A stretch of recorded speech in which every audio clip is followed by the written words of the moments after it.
What have you No one done? dared It talk has back to the begun, my cold love. vampire You king, feel it, don't you? until a poor girl grabbed his ear and melted him.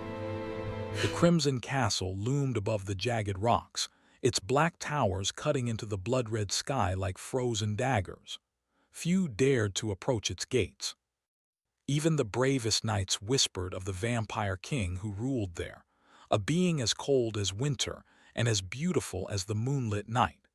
No one had ever looked him in the eyes and lived without trembling. Ilara, a poor girl from the village below, pressed herself against the crumbling wall of the mountain path. She had never believed in tales of vampires or curses, but the villagers' fearful whispers clung to her mind. She was hungry, tired, and alone, yet her spirit burned bright. Hunger had brought her this far, but curiosity had made her linger. She wanted to see the castle with her own eyes. A sudden flash of lightning revealed the massive iron gates ahead, creaking open as if inviting her in, or warning her to turn back. Ilara swallowed her fear and stepped closer. Each step echoed against the stone, a reminder that in this place every sound was heard, every shadow watched. Inside, the castle was alive in a way that unsettled her. Flickering torches cast long, twisted shadows across the walls. The air smelled of old wood, metal, and something else, something sharp, almost sweet, that made her throat tighten. Servants moved silently in the halls, their faces pale and eyes hollow. They bowed low as she passed, murmuring prayers she could not hear. She felt the weight of 100 gazes, all unseen but heavy upon her. "Who dares enter the Crimson Castle?" a voice finally spoke. It was soft yet carried a chilling authority. Ilara turned to see a man standing at the top of the grand staircase. He was tall, impossibly so, with skin pale as moonlight and hair black as midnight. His eyes were silver, cold, and piercing, yet something in them seemed to pierce through her very soul. I didn't mean to," she stammered, fear twisting her words. "You mean nothing to me," he said, his voice calm but sharp like ice against stone. "Yet here you are. That is dangerous." Ilara's heart pounded, but she straightened her shoulders. Hunger and courage had brought her this far, and she refused to show weakness. I only wanted to see," she said, her voice steadier than she felt. The vampire king tilted his head, regarding her with a strange mixture of curiosity and amusement. "Most who enter my halls do not speak. They kneel, they tremble, or they flee. You do none of these." Ilara's hands clenched at her sides. "I am not afraid of ghosts or shadows. I am just a girl who wants to survive." For a moment, the coldest creature in the kingdom did nothing but stare. The silence stretched, thick and heavy. Then a faint smirk touched his lips, almost imperceptible. "You speak too boldly," he said. "Do you not know who I am?" "I know what everyone says," Ilara replied. "That you are cruel, that no one dares talk back to you." She hesitated. "But maybe everyone else is just too scared to try." The king's eyes narrowed, and for the first time the air in the hall shifted. A chill that could freeze blood seemed to pulse from him, yet Ilara did not flinch. Her pulse raced, but not with fear. Something else stirred, something unnameable. "You are bold, foolish, and strangely unbroken," he said, stepping down the staircase. Every movement was fluid, precise, and yet terrifyingly silent. He stopped just a few feet from her. "Do you know what happens to those who defy me?" Ilara lifted her chin. "I could die, or I could learn something. I'd rather know than hide in fear." The king's silver eyes glimmered with an emotion she could not name. He studied her as though weighing her soul. Most would have crumbled under his gaze, yet she met it without averting her eyes. "You have spirit," he said finally. "Few possess such daring. It is almost charming." Ilara blinked. "Charming? You think I am charming?" He let out a short, quiet laugh, the first sound that seemed human since she entered the castle. "Do not mistake my curiosity for kindness. I am not one to praise the weak, but you are unlike the others." Before she could reply, he circled her slowly, each step measured. "You may remain in the castle for now, not as a guest, not as a servant, but as an experiment.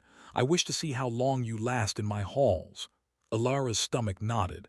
An experiment? Yes, he said simply. You will find that survival here is not measured by strength alone, but by wit, courage, and obedience. Alara clenched her fists. Then I suppose I will survive, by wit if not by strength.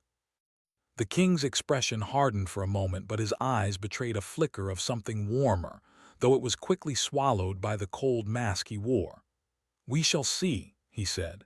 Days passed, each filled with tension and quiet observation. Alara explored the castle's endless corridors, witnessing strange and wondrous things. Tapestries moved as if alive. Portraits seemed to watch her. Shadows whispered secrets she could not always understand. Yet through it all, the king remained close, appearing suddenly in hallways or seated silently on balconies, watching her every move. Alara could feel the weight of his gaze like a tangible thing. It was unsettling, yet not entirely frightening. She began to see cracks in the perfection of his composure, a flicker of curiosity, a tilt of his head, a subtle shift when she spoke words that made sense to him or made him pause. One evening, as the crimson sunset bathed the castle in blood-like light, Alara found herself in the grand hall. The king was there, standing by the fireplace, tall and regal as ever. His eyes glimmered in the firelight, silver and endless. I do not understand you, he said softly, almost to himself. Most humans crumble before me. Most fear me.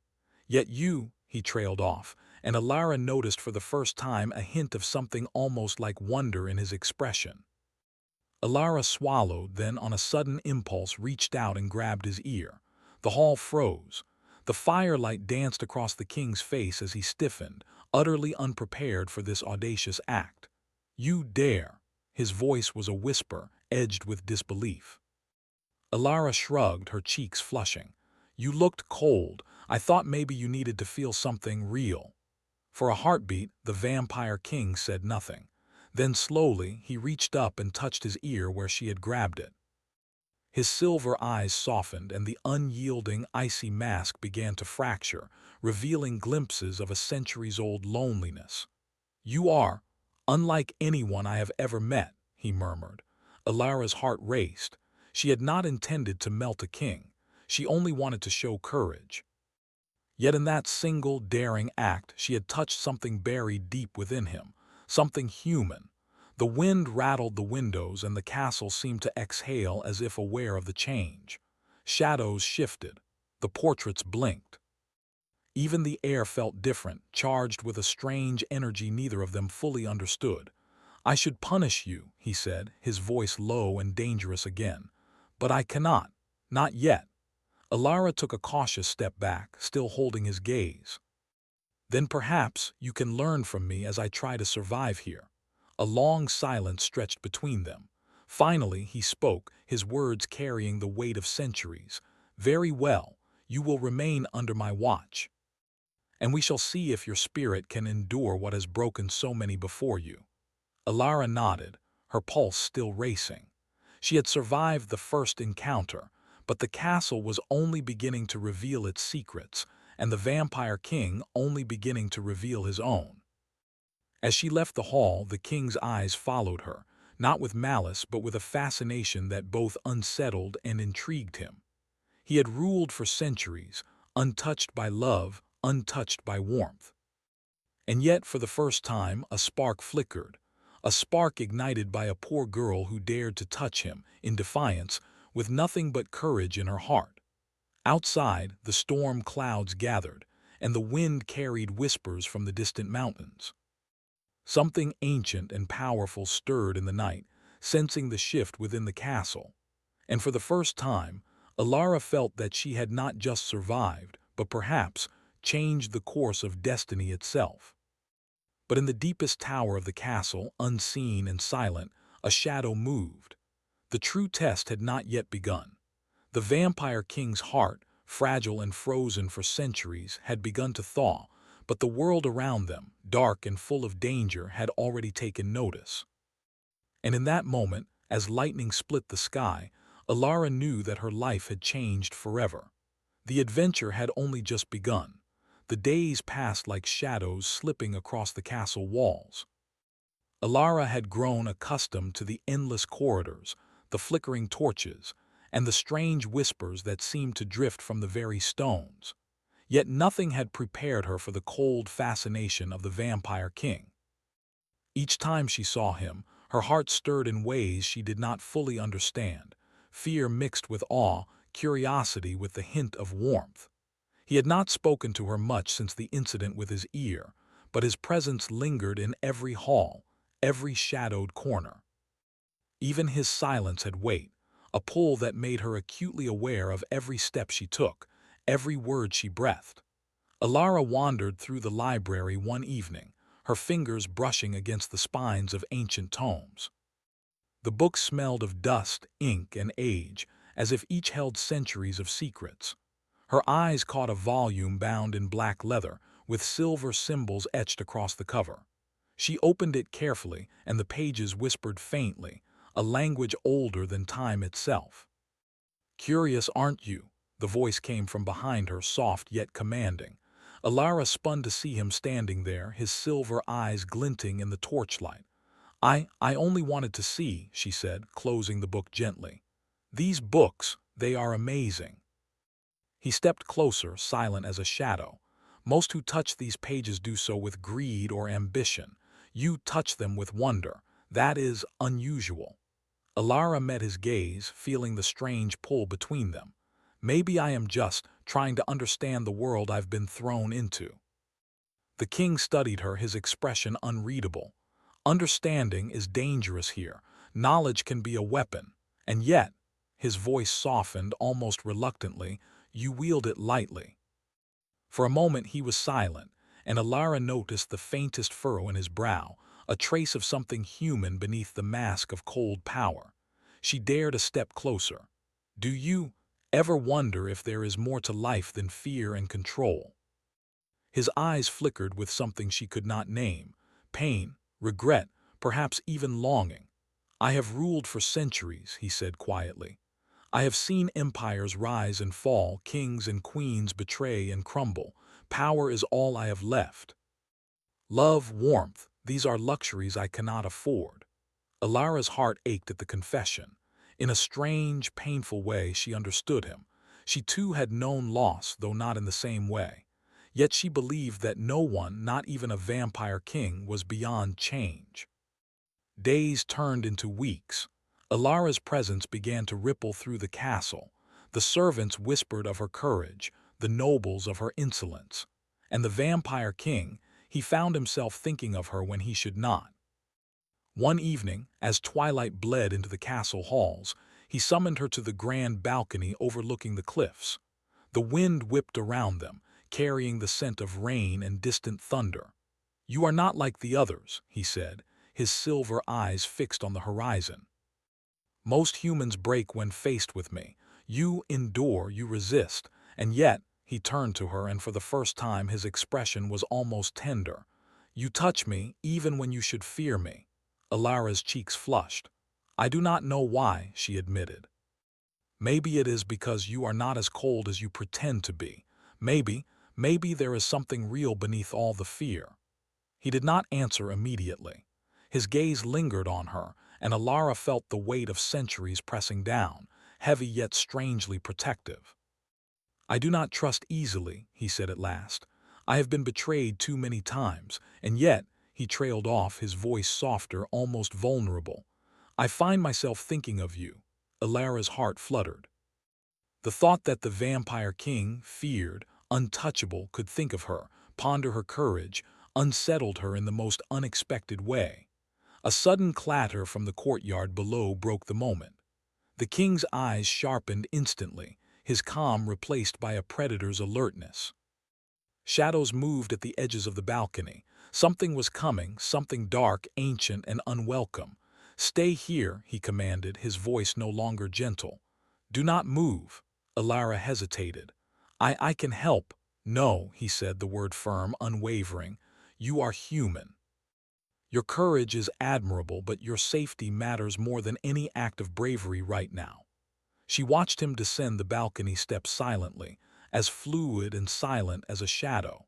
Her heart ached with a mixture of fear and longing. She wanted to follow, wanted to stand beside him, but she obeyed, for now. The sound of a struggle echoed faintly, a clash of steel, a hiss of unnatural fury. Alara held her breath, peering over the balcony. She saw shadows twisting in the courtyard, creatures of darkness she could barely comprehend. The vampire king moved among them with deadly grace, silver eyes glowing, fangs glinting, his presence both terrifying and magnificent. And then, a shadow lunged at her. She stumbled back, fear gripping her, only for the king to appear behind her in an instant. His hand closed over hers, steadying her. "Do not wander from me," he said, voice low, filled with an emotion she could feel but not name. Alara's heart raced. I won't," she whispered. The threat vanished as quickly as it had appeared, retreating into the darkness beyond the castle walls. The king released her hand, though his eyes lingered on hers longer than necessary.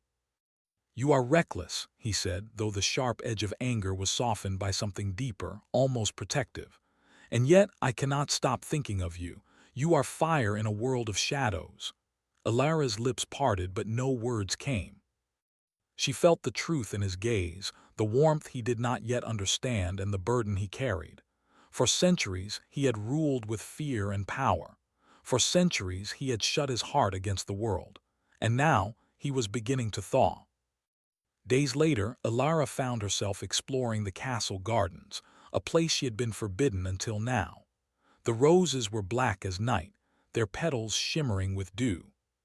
Statues of forgotten heroes and creatures of myth stood silently, watching over the labyrinth of hedges and fountains. The air smelled of earth, rain, and something faintly metallic, like blood long past. "You like the gardens?" The king's voice came from behind her, soft, almost hesitant. "They are strange, beautiful, dead and alive at the same time," she said, running her fingers over a black rose. He stepped closer, his eyes glinting in the pale moonlight. "Much like this castle, much like myself." Alara smiled faintly.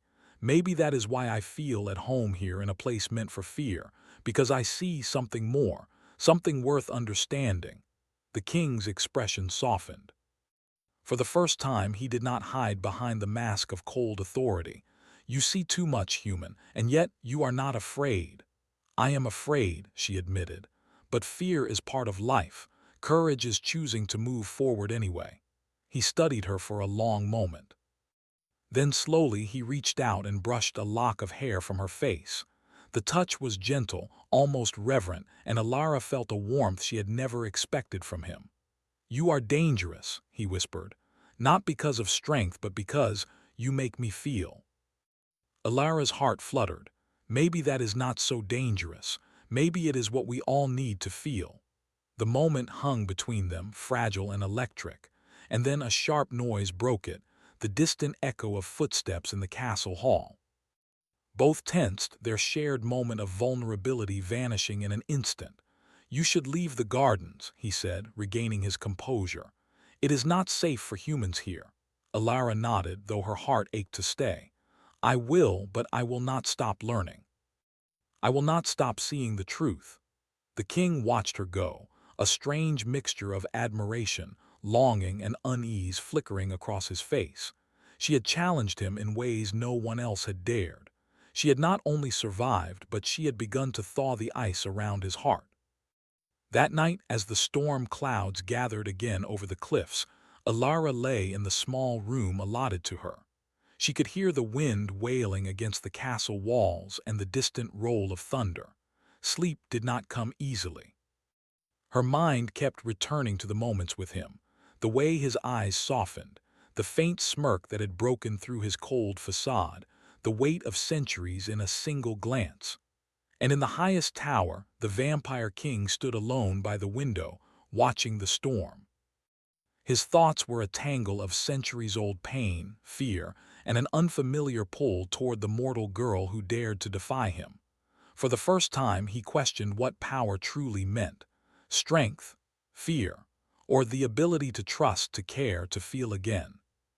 Something ancient stirred in the castle that night. The prophecy whispered on the wind. threading through the halls and into hearts. A mortal would either redeem the vampire king or bring ruin upon all he ruled. And in his solitary tower he could not deny the truth. He was already changed. Alara had touched him, melted the ice around his heart with a simple act of courage. And the world, dark and dangerous as it was, would never be the same again. Outside, lightning split the sky, illuminating the castle in a brief, violent glow. Shadows shifted. Somewhere in the distance, unseen eyes watched. The true tests had only begun. And as the storm raged on, one thought remained clear in both their hearts. The bond forming between them was more dangerous than any sword or spell. It was the spark of something alive, powerful, and utterly unpredictable. And in that spark lay hope and peril, entwined in a dance that would change the fate of both the mortal and the immortal forever. The storm had passed, leaving the castle soaked in mist and silence. Shadows clung to the corridors like living things, whispering secrets that only the walls could understand. Alara wandered cautiously, her footsteps soft on the cold stone floors, yet she felt a strange pull drawing her toward the heart of the castle, the grand hall where the vampire king often lingered, silent and commanding. He was there as expected, leaning against the balcony railing. His silver eyes caught the pale light of the moon, glinting like frost on glass.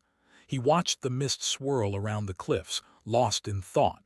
"You move too freely," he said without turning. "Do you not fear what this castle holds?" Alara shook her head. "I've learned that fear is not always the enemy. Sometimes it teaches you courage." He turned then, his gaze locking on hers. "Courage or recklessness? You have survived many things, yet I sense that this castle tests more than strength. It tests the heart." Alara studied him, sensing a hidden layer behind his words. "Then perhaps it is good that I am here. I do not only survive, I learn. And I see the truth beneath the shadows." For a moment he did not speak, only watched her with an intensity that made her pulse quicken. Then he moved past her, silent as a ghost, and gestured toward the western wing. "Come. There are things you must see, things no one else may witness." Curiosity prickled her chest, mingled with unease. She followed him through twisting corridors, the walls lined with portraits whose eyes seemed almost alive, watching them pass. The air grew colder as they entered a chamber lit by flickering candles, their flames bending unnaturally, as though alive. In the center of the room lay a coffin, dark and carved with symbols older than memory. The vampire king stopped and motioned for her to look closer. "This is where the curse began," he said softly, his voice almost hesitant. "Long before I ruled, before my power hardened my heart, I was betrayed. A sorcerer, jealous and cruel, bound my soul to this castle, to its shadows, and to immortality without love. The curse made me cold, untouchable, feared by all, even by myself." Alara stepped closer, her eyes wide. You carry this burden alone." "I did," he whispered, his eyes glinting with the faintest trace of pain. "Centuries of isolation, centuries of fear. Until you." His gaze softened, and for a heartbeat, vulnerability shone through the silver depths. "I am not sure I understand," she said gently. "Why me? I am just a girl." He studied her, and the intensity of his gaze made her heart flutter. "You are not just a girl. You are fire in a world of shadows. You are fearless where others cower. You make me feel what I thought I could never feel again. You are the first light I have allowed near my heart in centuries." Alara's chest tightened, and for the first time she realized that this being, feared by all, was as lonely as she had ever felt in her own life. Her hand brushed against a table as she struggled for words. I cannot fix what was done to you. But maybe I can help you see that you are not bound to this curse alone." The vampire king's expression softened further, but before he could reply, the candles flickered violently. Shadows stretched unnaturally along the walls, whispering in voices older than time. A low, growling sound echoed through the chamber. "They are coming," he he said abruptly, stepping in front of her, protective and commanding. "The curse, it does not forgive easily. Those who bound me centuries ago seek to finish what they started. They will not hesitate to destroy anything I hold dear." Alara's stomach tightened. "What do? We fight," he said simply, his voice low but steady. "But not with swords alone. We fight with courage, with heart, and with trust. And you must trust me or this castle and you will fall." For the first time she saw the raw, unguarded emotion in his eyes, fear for someone other than himself. "I trust you," she said firmly. "I will not run. I will not hide." He regarded her, and for a long moment the centuries of armor around his heart began to crack. "Then we begin," he said, and his words carried the weight of a king who had ruled too long in shadows. The castle seemed to shift around them as they moved through the halls. Shadows writhed, moving with unnatural intent, while whispers echoed like a chant of forgotten curses. They descended to the courtyard, where the remnants of the storm still clung to the stone. Rain dripped from the towers, and the mist made everything seem ethereal, unreal, as if the world itself had become a painting of darkness and silver light. Suddenly, a figure emerged from the shadows, a servant twisted by the sorcerer's magic, eyes glowing with unnatural light. It lunged at Alara with unnatural speed. The vampire king reacted instantly, stepping between her and the attack. His hand shot out, gripping her wrist, and his other hand struck the creature with precision and force that only centuries of skill could deliver. Alara stumbled back but did not flee. She watched him move, powerful and fluid, a storm of shadows and silver eyes. Yet she also saw the strain in his movements, the way he fought not for himself but for her. And in that moment she realized how deep the bond had already begun to grow between them. "Stay close," he commanded, his voice sharp but not unkind. "I will not lose you to this darkness. Not now, not ever." I will not leave," she said, her voice trembling with a mixture of fear and determination. The battle continued, shadows twisting and contorting surrounding them. Alara noticed small weaknesses in the creatures, an unnatural rigidity, a pattern to their movements. Drawing on her instincts, she shouted directions to him, guiding him as they moved through the courtyard together. It was not strength alone that saved them, but their growing trust, their ability to act as one. Finally, with a final surge, the last of the creatures fell back into the mist, retreating as the first rays of dawn touched the castle walls. Silence returned, heavy but not threatening. The vampire king lowered his gaze to Alara, his silver eyes softening with a mixture of awe and relief. You are remarkable," he said quietly. "I should have never underestimated you." Alara smiled faintly, though exhaustion tugged at her body. "Neither should you underestimate me," she said. "I may be small and I may be mortal, but courage does not depend on size or strength." He stepped closer, his presence overwhelming yet strangely comforting. "You have changed me," he admitted, his voice almost a whisper. "I feared I had forgotten how to feel. You have reminded me that even a king cursed for centuries can hope." Alara's heart beat faster. "Hope and love," she whispered, though the word felt heavy and dangerous in the air between them. The vampire king did not answer immediately. Instead, he extended his hand, a silent gesture of trust and connection. She took it, and in that touch, centuries of loneliness seemed to ease, if only slightly. But even as they shared this fragile moment, the castle trembled faintly. The curse was not yet broken. The sorcerer's magic lingered, a shadow of threat that would not fade so easily.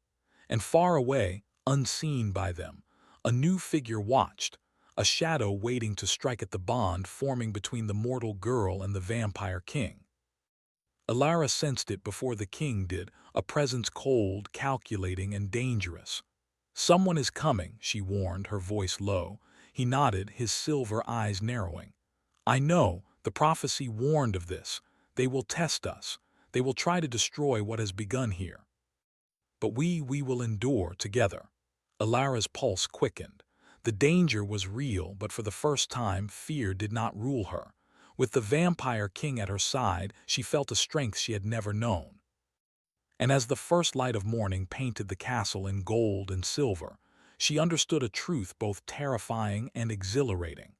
Love and courage could survive even in the darkest of places, even under the weight of curses and centuries of pain. But the shadow in the distance did not waver. The true test had not yet come. The creatures, the curse, the enemies of the vampire king, all still waited, and when they moved, nothing would be as it had been. The prophecy whispered on the wind, threading through the castle walls. A mortal would either redeem or destroy him. And for the first time, the vampire king did not fear the outcome. With Alara beside him, he felt something he had not felt in centuries: hope, warmth, and a spark of life he had thought lost forever. Yet the night held secrets still.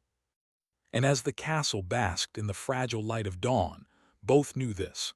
The bond forming between them was as dangerous as it was unbreakable. And when the shadows returned, the world would bear witness to a courage and love unlike any it had seen before. The wind howled across the crimson castle once more, carrying whispers of the past and the weight of old curses. The rain had turned the courtyard into a mirror of the stormy sky, reflecting the towering walls and twisted statues that loomed like silent watchers. Shadows clung to every corner, moving with a life of their own. And somewhere within the mist, the enemy waited, patient, relentless, and cruel. Alara stood at the center of the courtyard, her cloak clinging to her wet shoulders. Her heart raced, but her resolve was firm. She had survived the castle's trials, faced its horrors, and had begun to awaken the humanity within the vampire king. Yet now the true test was here. "Stay close," the king commanded, stepping beside her, his silver eyes scanning the shadows. The stormlight flickered across his pale features, highlighting the sharp lines of his jaw and the intensity of his gaze. "They will try to use you as a weapon against me. They will test our bond." Alara nodded, gripping his hand tightly.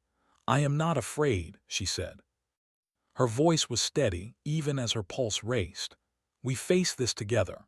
The first shadow moved before they could react, a figure draped in black, with eyes that glowed like embers. It hissed, a voice more felt than heard, echoing through the courtyard. "You think your bond can save you, Vampire King? Centuries of power undone by a mortal girl." The king's eyes narrowed. "We shall see," he said, his voice low and commanding. The silver glow in his eyes deepened as he stepped forward, his presence radiating power and authority. "Come forward if you dare. Face what cannot be broken." The shadow advanced, its form twisting and writhing, and then others emerged from the mist, creatures born of darkness and magic, servants of the ancient curse that had bound the vampire king for centuries. They moved with unnatural speed, circling the pair, waiting for a moment of weakness. Alara's hands trembled, but she did not falter. She remembered the lessons of the past weeks. Courage was not the absence of fear, but the choice to act despite it. She drew herself up, meeting the enemy's gaze with unwavering resolve. The king moved beside her, protective and precise. Each movement he made was a blend of centuries of skill and raw, instinctive power. He struck with silent speed, fangs glinting as creatures fell under his mastery. Yet even in the chaos, his eyes found hers constantly, seeking reassurance, connection, and trust. "You fight well," he said over the roar of the storm. "But your courage, it strengthens me." Alara's lips curved into a faint smile. "And your strength, it inspires me." The shadows hissed and recoiled as the bond between them became tangible, a force neither magic nor steel could break. It was trust, courage, and unspoken understanding. And for the first time, the curse seemed to falter, as if uncertain against something so pure and unyielding. Then the leader of the shadows appeared, tall, robed in black mist, its face hidden beneath a hood. Its voice cut through the chaos like a knife. "So the mortal girl dares to challenge fate. Do you think your love can undo centuries of power and pain?" The The king stepped forward, his aura flaring with silver light. Love is stronger than fear, stronger than curses, and you will see that today. Alara felt the truth in his words as if it were a tangible force. Together, they moved as one, the king striking with power and precision, Alara guiding him with insight and intuition, the two of them a perfect, unstoppable unit. But the leader was cunning. It lunged, aiming not at the king but at Alara. She stumbled, fear flashing in her eyes, and for a moment the bond seemed fragile. Not her, the king roared, moving with inhuman speed. He intercepted the attack, his body shielding hers. The force of the shadow slammed into him, but he did not falter. His silver eyes blazed with fury and determination. I will not lose her, not now, not ever. Alara's hand found his, gripping tightly. Then we fight together, she said, her voice firm, unwavering. And together they stood, facing the darkness, unyielding. The storm seemed to respond to them, lightning illuminating their forms, thunder shaking the walls. Every strike, every movement, every glance between them strengthened their bond. The leader faltered, sensing that its magic, centuries old, could not withstand what had begun here. Two hearts united against despair and shadows.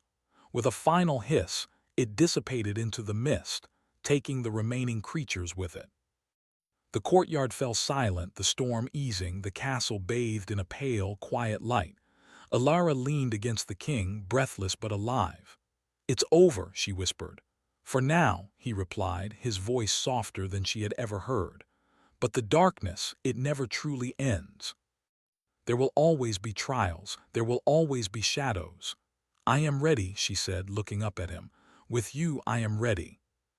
He lowered his gaze to hers, his silver eyes filled with an emotion that took her breath away, relief, admiration, and something deeper, almost overwhelming.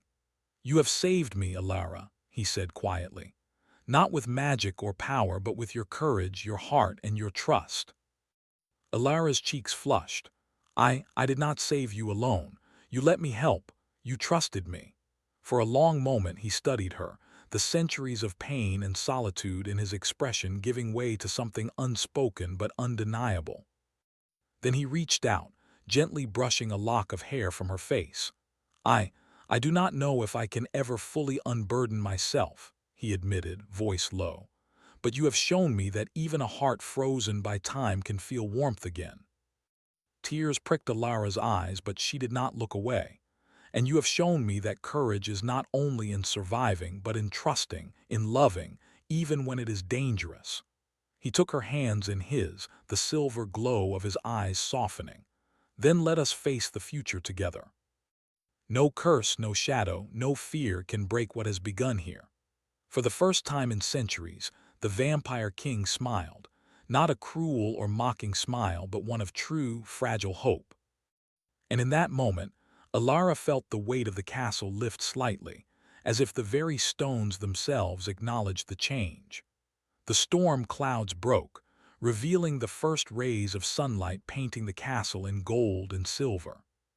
Shadows retreated and the air felt lighter, warmer, filled with a quiet magic of renewal. They walked through the halls, side by side, no words needed, their bond speaking louder than any proclamation. The curse was not entirely gone, but it had been weakened, its hold challenged by trust, courage, and love.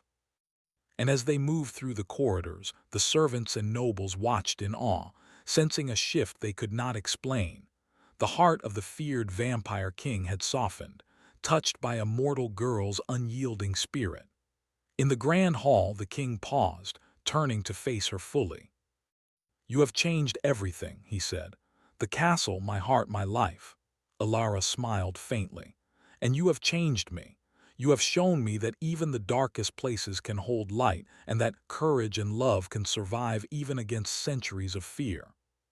He reached out and took her hand again, pressing it gently. "Then stay with me," he whispered. "Not because of the castle, not because of power, but because I need you, because you have brought life back into a heart that had long forgotten it." Alara felt her chest tighten, overwhelmed by the magnitude of the moment. I will," she said softly. I will stay, not out of fear, but because I believe in what we have, because I believe in you." The king's lips curved into a faint, genuine smile. "Then together we shall face whatever comes. The curse, the shadows, the world itself, together." As they stood there, hand in hand, a faint breeze whispered through the hall, carrying with it a promise of hope, a hint of danger, and the unspoken magic of a bond forged in courage and trust. The castle, once a place of fear and shadow, now seemed alive with quiet power, a testament to the strength of the heart. Yet beyond the walls, the world remained vast, mysterious, and full of danger. The shadows would return, challenges would rise, and the prophecy that had hung over the king's life for centuries was far from complete.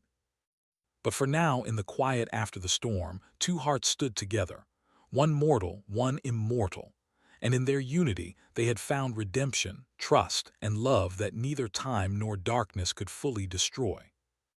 And as the first rays of morning bathed the crimson castle, both knew that their story was only beginning. The heart of ice had melted, revealing the heart of fire within, and together they would face whatever the world dared to throw against them.